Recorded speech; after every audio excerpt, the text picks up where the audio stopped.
8 out of 10 blood pressure monitors sold online have never been tested for accuracy. Not failed the test, never took it. The good news? There's a free website that will tell you in 10 seconds whether a monitor passed the accuracy test. But even the right machine can give you the wrong number. You see, there's a sizing mistake that can add up to 19 points. I'll tell you more about that at the end because almost nobody checks for it. But here's the free website up front, validatebp.org. And before you spend $1, type in the model you're looking at. If it's on that list, real people wore it in a real study against the gold standard, and it came back within a few points of the truth. If it's not on that list, you're guessing. Now, let me tell you why this episode, it's personal for me, my father-in-law.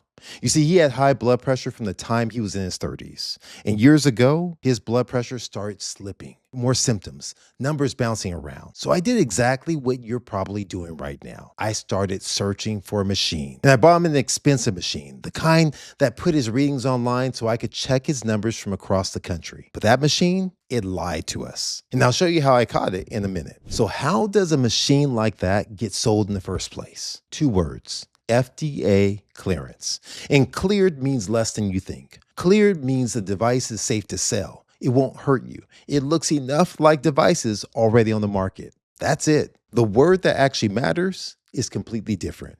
Validated.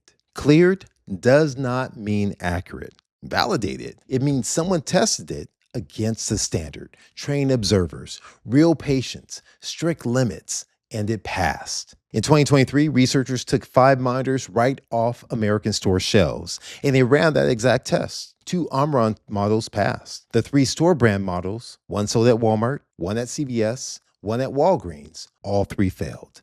The Walgreens one, it ran almost 8 points high on average. Now that's 3 specific models. Not every machine those stores sell falls in that category, but that's exactly my point. Standing on the aisle, you can't tell. The box won't tell you. The price won't tell you. Only the list knows. Here's the part that should bother you. On Amazon, the validated monitors and the unvalidated ones, they can carry the same rating, 4.5 stars either way. Reviews measure whether people like the packaging, if they like the box, if they like the shipping. They can't measure whether it told the truth, which brings me back to my father-in-law's machine. His readings at home never matched the readings in his doctor's office. So I checked it the old-fashioned way, a manual cuff and a stethoscope, the way I was trained years ago. Same arm, same minute. The expensive machine was nearly 20 points off, nearly 20.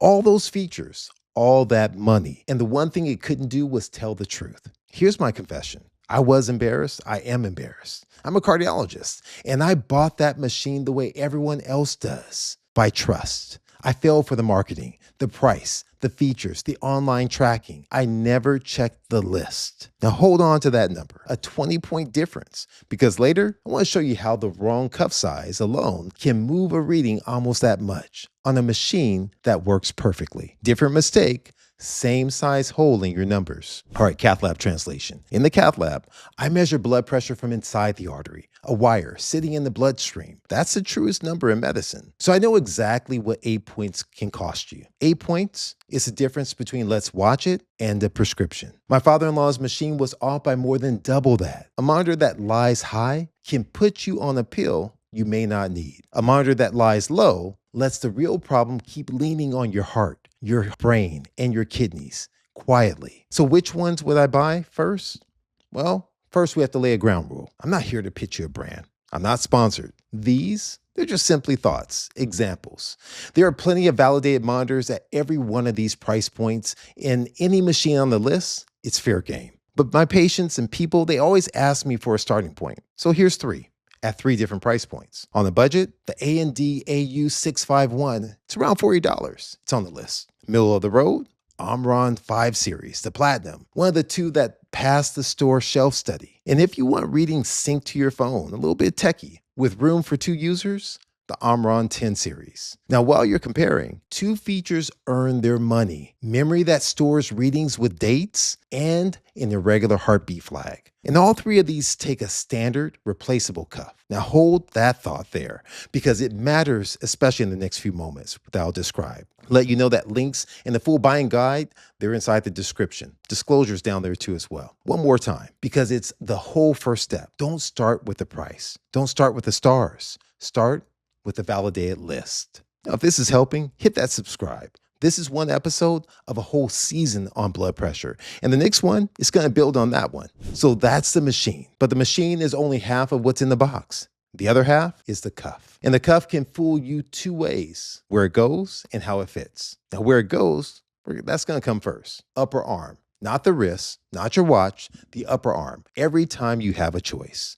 Here's why. The wrist arteries are small, and the sensor has to sit exactly over one of them. You miss by a little, and the number drifts. And the wrist has to be held at the level of your heart. Rest it in your lap, and the reading comes back high. If you hold it too high, the readings come back low. There was one study, more than 6 out of 10 people using a wrist monitor got readings off by 10 points or more. 10 points isn't a rounding error.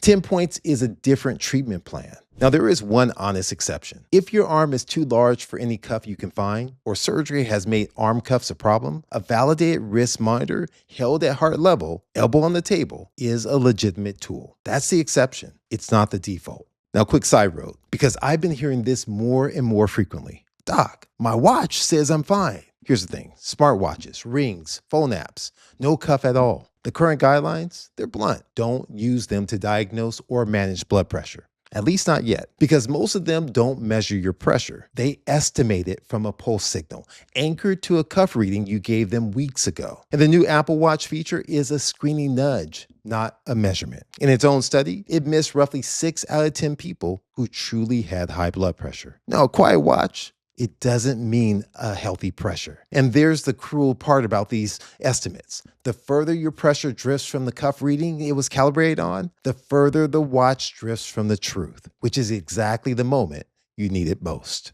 Cath lab translation. The watch, it's kind of like a smoke detector, not a fire inspection. If it goes off, take it seriously. Confirm it with a real cuff. But silence doesn't clear the building. I would never send a patient home on the smoke detector's word alone, and neither should you. So back to the main road. That was the first way the cuff fools you, where it goes. The second way is the one almost everyone skips: how it fits. The 19 points I promised you, it's right here. Your cuff has a size, just like your shoe. In most monitors, they ship with one size: regular. And here's what happens when that size is wrong. Researchers at Johns Hopkins, they ran a beautiful, simple study. Same people, same arm, same visit. The only thing that changed was the cuff size. When someone who needed an extra large cuff was measured with a regular one, the reading came back 19.5 points too high. 19.5. It's not from stress, not from salt, from fabric. Now here's the 60-second fix. Take a soft tape measure. Find the midpoint of your upper arm, halfway between your shoulder and your elbow. Wrap the tape around it, snug, not tight. That number in centimeters is your cuff size. Every cuff has a range print right on the sleeve. If your arm runs over about 42 centimeters, order the large or extra large cuff. It costs a little more, but every penny is worth it, because roughly half of men with high blood pressure need something other than the standard cuff. But if you measure it once, it's done. Cath lab translation. 19 points is 148 instead of 129. On paper, that's the difference between your pressure looks pretty good and the diagnoses with your name on it. Now, I've met patients carrying a blood pressure label that may have started with the wrong piece of fabric. Get the fit right once, and every number after that actually means something. All right, here's the last piece. How often should I check it?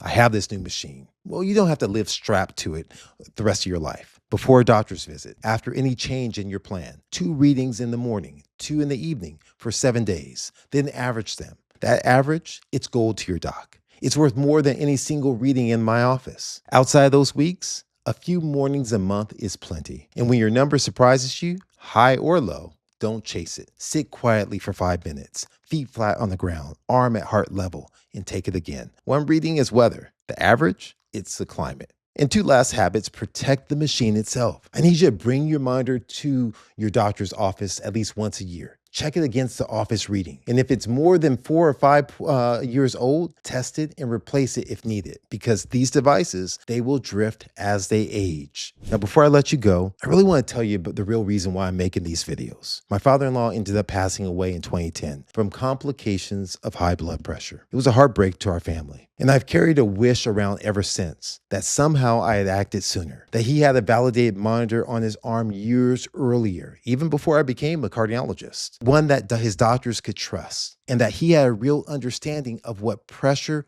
was quietly doing in his body all those years. Now, I can't go back and give him that, but you're here now, before that day. That's the whole point of this. So here's the playbook, the list. Check the site before you spend $1. The spot, upper arm over wrist. And the watch, it's simply a smoke detector. The fit, measure your arm once and match the cuff. Do those 3 things, and the numbers on that screen, they're finally worth trusting. And listen, this is education. It's not a prescription. Your own doc knows your whole story. So bring them the numbers. And a favor before you go. If someone you love or hate checks your blood pressure at home, send them this one, because I made it for them just as well. Now you may have real numbers. The next question I get, the one that every patient asks me at some point inside the hospital visits, why is my blood pressure high in the first place, doc? Well, we're going to talk about that next. So stay tuned and subscribe, and I'll see you soon.